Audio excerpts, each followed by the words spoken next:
సిరిసిల్లాలో powerloom కార్మికులు ఎదుర్కొంటున్న సమస్యలను ప్రభుత్వం వెంటనే పరిష్కరించాలని ఏఐటీయూసీ జిల్లా అధ్యక్ష ప్రధాన కార్యదర్శులు అజ్జు వేణు కడారి రాములు ప్రభుత్వాన్ని డిమాండ్ చేశారు.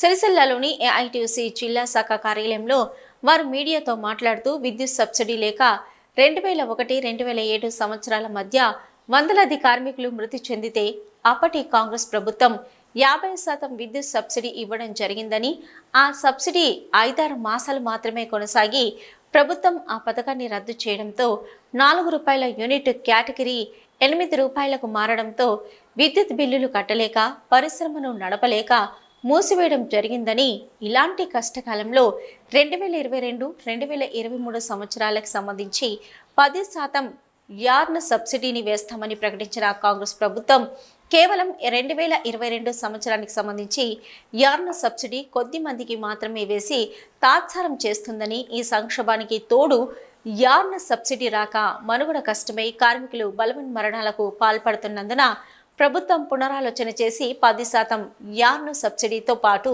శాశ్వత విద్యుత్ సమస్యను పరిష్కరించాలని డిమాండ్ చేశారు. వారి యొక్క మరణాలు మరియు వారి పని స్థితి గురించి మాట్లాడడం జరుగుతూ ఉంది.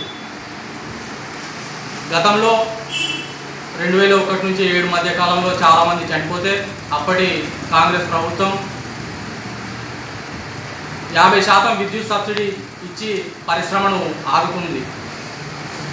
దాన్ని గత బీఆర్ఎస్ ప్రభుత్వం వరకు దాన్ని కంటిన్యూ చేసి, అలాగే ఈ వస్త్ర పరిశ్రమ పురోగతి కోసం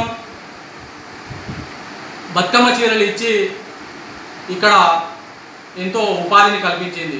కానీ కొంతమంది స్వార్థంతో ఈ పరిశ్రమ మనుగడ మీద ప్రశ్నార్థకం చేయడానికి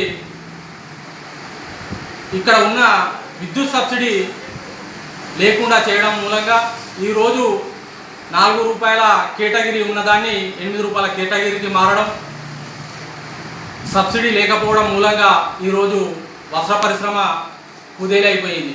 దాని మూలంగా పరిశ్రమలు నడవక ఇబ్బందికరమైన పరిస్థితులు ఏర్పడి మూతపడే స్థితికి వచ్చినాయి. అట్లాగే ఇట్లాంటి గడ్డు కాలంలో కూడా కార్మికులకు రావాల్సిన 2022-2023 సంవత్సరానికి సంబంధించిన యార్న్ సబ్సిడీ ఎన్నికలకు ముందు కొంతమందికి వేసి మిగతా మందికి వేయకపోవడం చాలా విచారకరమని ఈ సందర్భంగా భావిస్తూ ఉన్నాం. ఇప్పటికీ కూడా 2022-2023 సంవత్సరానికి సంబంధించిన యార్న్ సబ్సిడీ వేస్తామని 22 సంవత్సరానికి సంబంధించే కేవలం ఒక 600 మందికో ఏమో వేసి మిగతా వారికి ఇంకా వేయలేరు.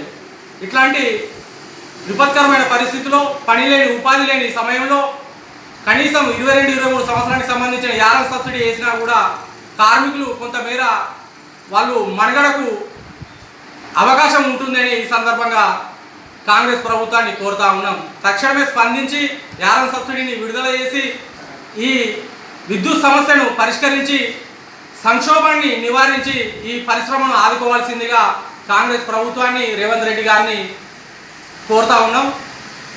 ఈ కార్మికుల ఆత్మహత్య లేకుండా వారికి మెరుగైన ఉపాధి అవకాశాల కోసం ప్రభుత్వం దీని మీద చర్చ జరిపి అందరూ కార్మిక సంఘాలు కానీ, యాజమాన్యాలు కానీ, ఆసాములు కానీ వాళ్ళందరితో పిలిచి చర్చలు జరిపి శాశ్వత పరిష్కారాన్ని ఇవ్వాల్సిందిగా ఏఐటీయూసీ రాజన్న సిరిసిల్ల జిల్లా తరఫున మేము ప్రభుత్వాన్ని కోరుతా ఉన్నాం.